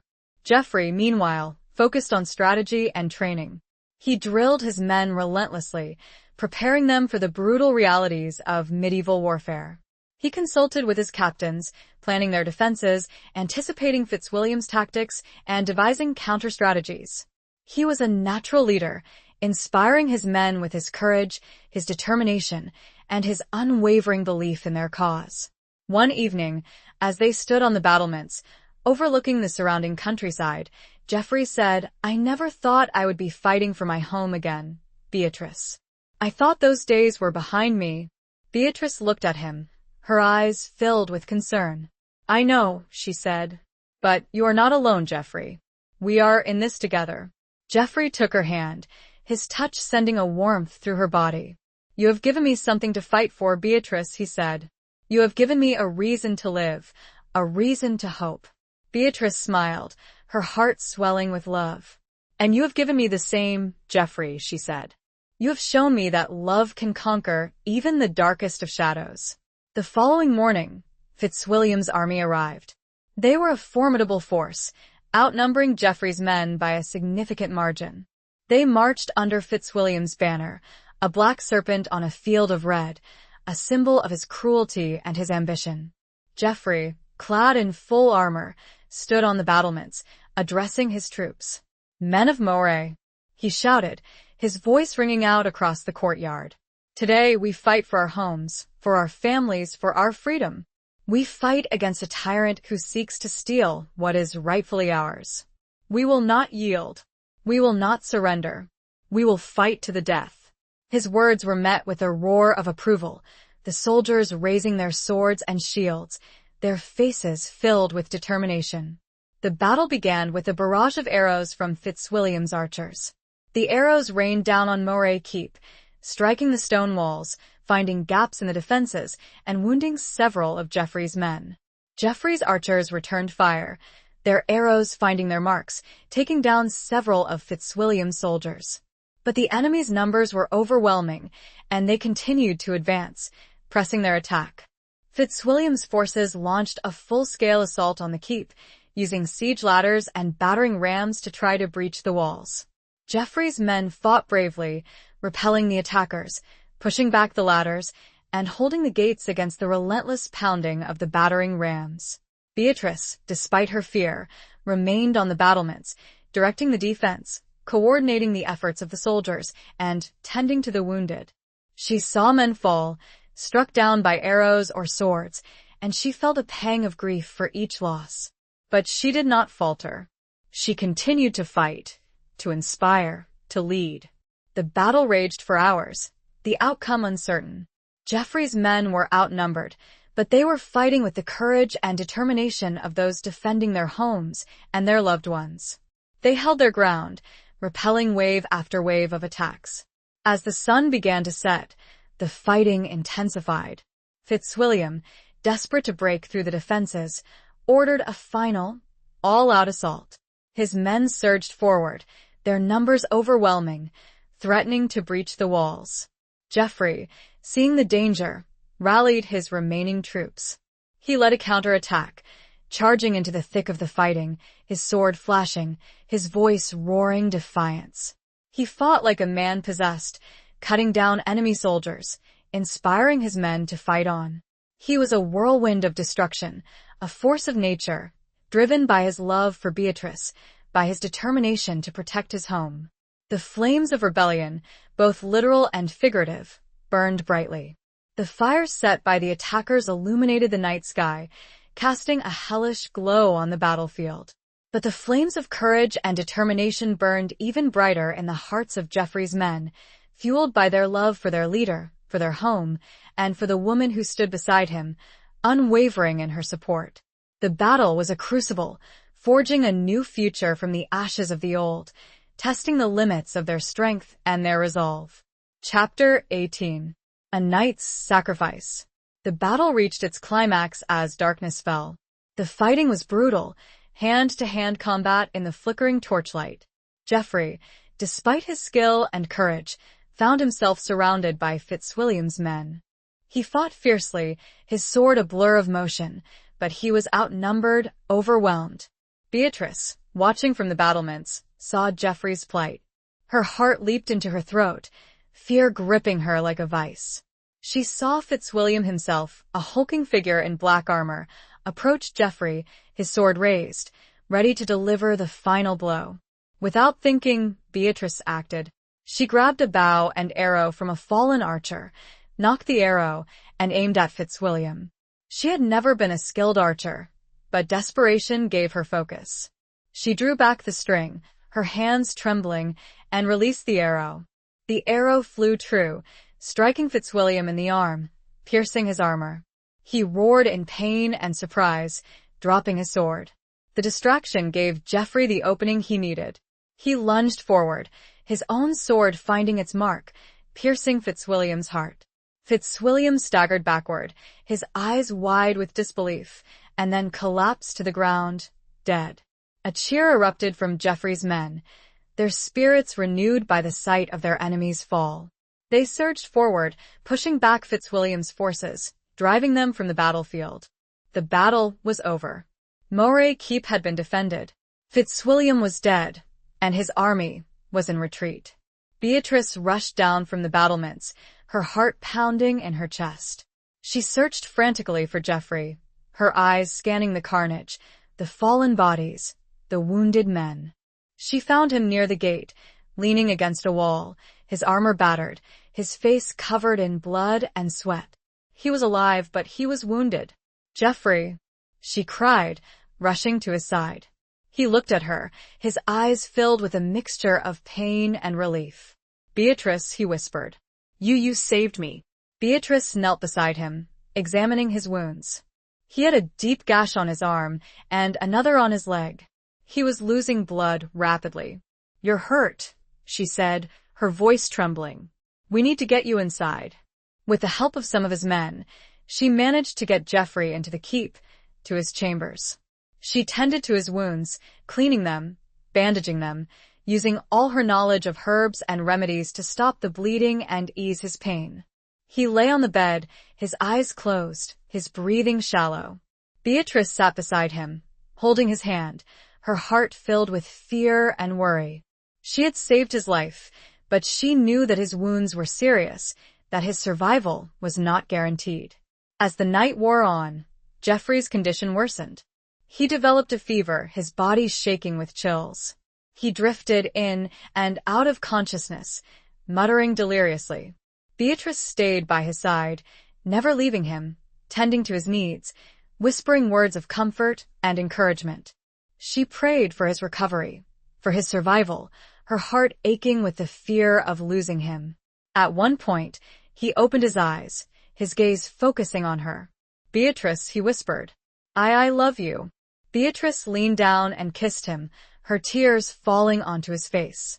"I love you too, Geoffrey," she said. "Don't leave me." "Please, don't leave me." He smiled weakly. I won't," he said. I promise. But his promise was broken. As dawn approached, his breathing became more labored, his pulse weaker. He slipped into unconsciousness, his grip on her hand loosening. Beatrice felt his life ebbing away, his spirit slipping from her grasp. She cried out in anguish, her heart breaking. He took one final, shallow breath, and then he was gone. Geoffrey, the lost knight, the man she loved, had sacrificed himself to save his home, to protect his people, and to secure their future. His death was a devastating blow, a loss that seemed unbearable. But it was also a testament to his courage, his loyalty, and his love. The knight's sacrifice was a turning point, a moment of profound grief and enduring love. Beatrice had lost the man she loved, but she had also gained a deeper understanding of the true meaning of sacrifice, of the enduring power of love, and of the strength that could be found even in the face of unimaginable loss. The dawn, breaking over the blood-stained battlefield, was a symbol of both sorrow and hope, of a new beginning forged from the ashes of tragedy. Chapter 19. The Queen's Gambit. Beatrice was devastated by Geoffrey's death. She felt as if her heart had been ripped from her chest, leaving a void that could never be filled. She wandered through Moray Keep like a ghost, haunted by memories of the man she had loved, the man she had lost. The servants, too, mourned Geoffrey's passing. He had been a just and compassionate lord, respected and loved by his people. They shared Beatrice's grief, offering her what comfort they could, but their words could not ease the pain in her heart. Despite her grief, Beatrice knew that she could not succumb to despair. Geoffrey had entrusted her with the care of Moray Keep, with the protection of his people. She had to be strong, to carry on his legacy, to honor his memory. She took on the mantle of leadership, ruling Moray Keep in Geoffrey's stead. She proved to be a wise and capable ruler, just as he had been. She listened to her people, addressed their concerns, and ensured that justice was served. She maintained the keep's defenses, preparing for any further threats, and she worked to rebuild the community, to heal the wounds of war. Word of Geoffrey's death and Beatrice's ascension reached Queen Eleanor at court. The queen was saddened by the news of Geoffrey's passing, but she was also impressed by Beatrice's strength and resilience. She sent a message of condolence, offering her support and reaffirming her commitment to the Moray family. The queen also sent something else, a royal decree, formally recognizing Beatrice as the rightful ruler of Moray Keep, granting her the title of Lady of Moray and confirming her authority over the lands that Geoffrey had reclaimed. The decree was a significant victory, a testament to Beatrice's courage and determination.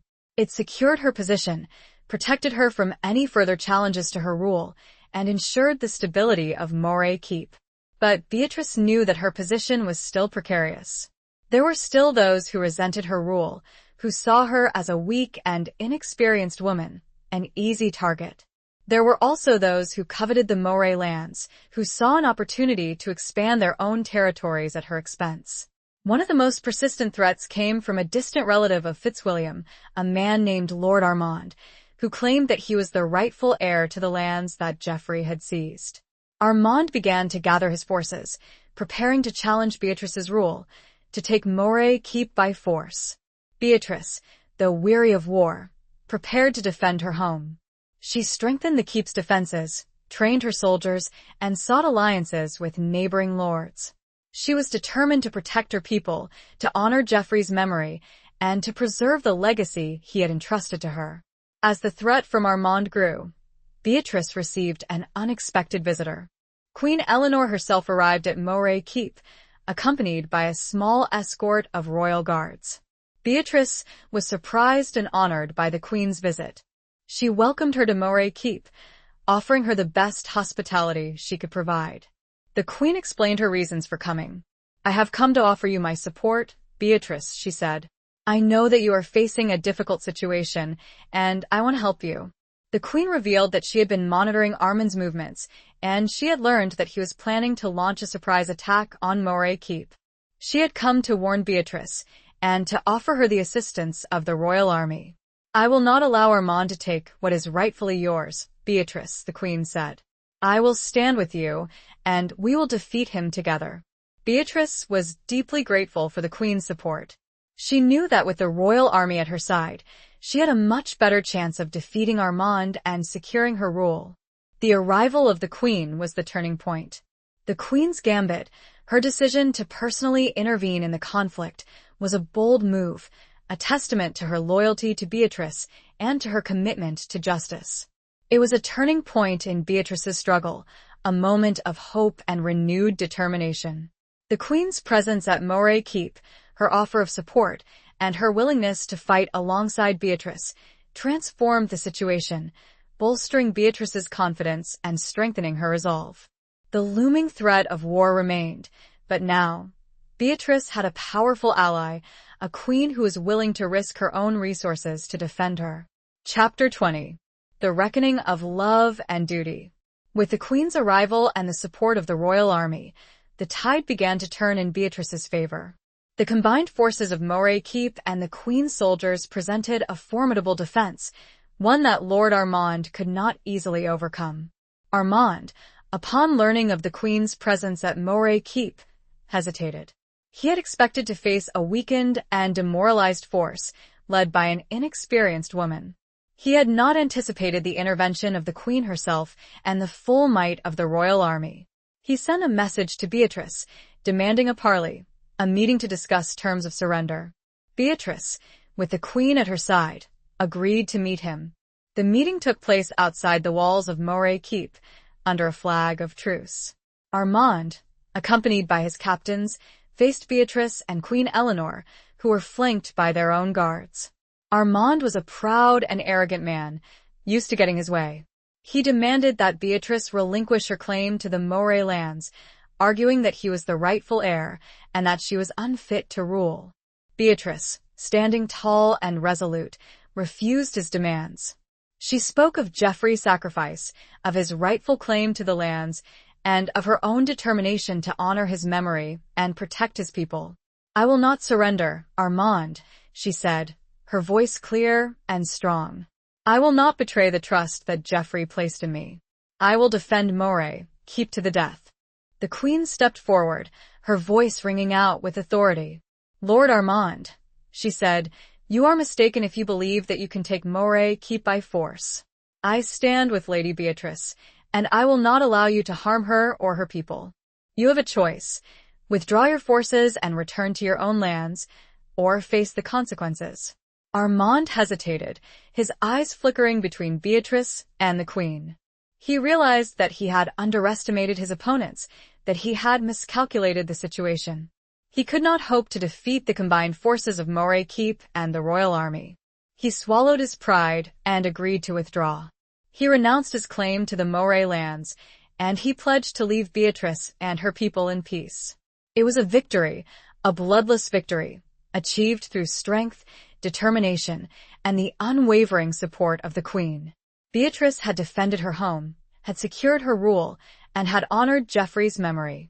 With Armand's threat neutralized, Beatrice and the Queen returned to Moray Keep, where they were greeted with cheers and celebrations. The people of Moray rejoiced, grateful for their leader's courage and for the Queen's intervention. The Queen remained at Moray Keep for several days, offering Beatrice her counsel and support. They spent hours together, discussing matters of state, of governance, and of the future.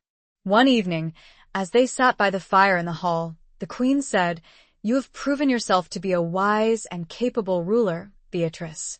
You have earned the respect and loyalty of your people. You have a bright future ahead of you." Beatrice smiled, grateful for the Queen's kind words. "Thank you, Your Majesty," she said. "But I could not have done it without your help, and without the memory of Geoffrey to guide me." The Queen nodded. "Geoffrey was a good man," she said.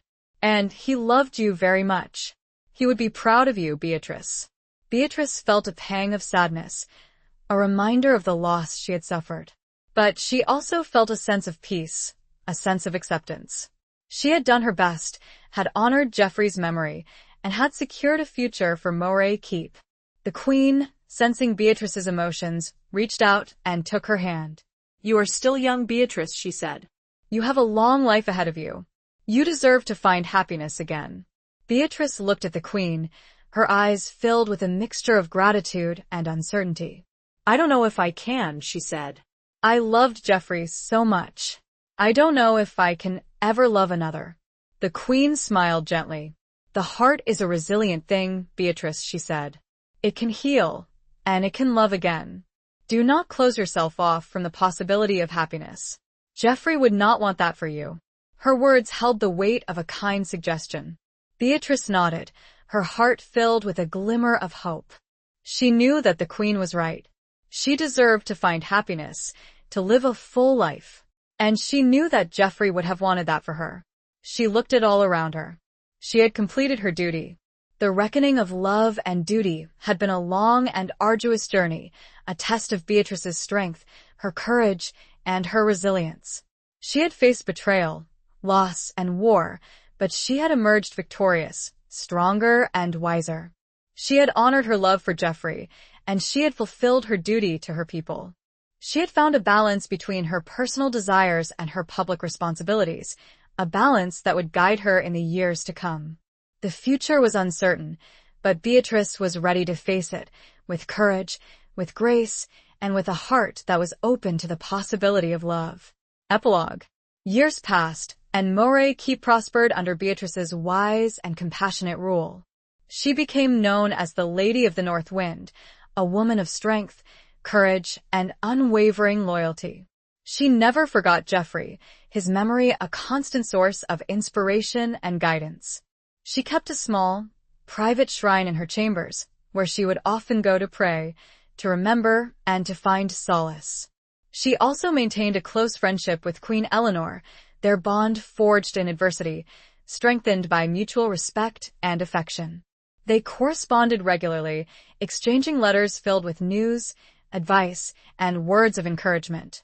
The Queen often visited Moray Keep, and Beatrice, in turn, occasionally traveled to court, though she never fully embraced the life of the royal court. Beatrice never remarried, though she received many proposals from noble lords eager to gain her hand and her lands. She politely declined them all, her heart still belonging to Geoffrey, her commitment to his memory unwavering. But she did not live a solitary life. She surrounded herself with loyal friends and advisors, with the people of Moray Keep, who loved and respected her. She found joy in her work, in governing her lands, in caring for her people, and in preserving Geoffrey's legacy. She also found solace in the beauty of the surrounding countryside, in the forests and fields, in the mountains and streams. She often rode through the lands, exploring the hidden corners of her domain, finding peace in the solitude of nature. One autumn day, many years after Geoffrey's death, Beatrice was riding alone through the forest, the leaves turning golden and red, the air crisp and cool. She came to a clearing, a place she had often visited with Geoffrey, a place where they had shared moments of quiet intimacy, of unspoken love. She dismounted, her horse grazing peacefully nearby, and sat beneath a large oak tree, its branches reaching towards the sky like ancient arms. She closed her eyes, remembering Geoffrey, his smile, his touch, his voice. She felt a presence beside her, a warmth that spread through her body.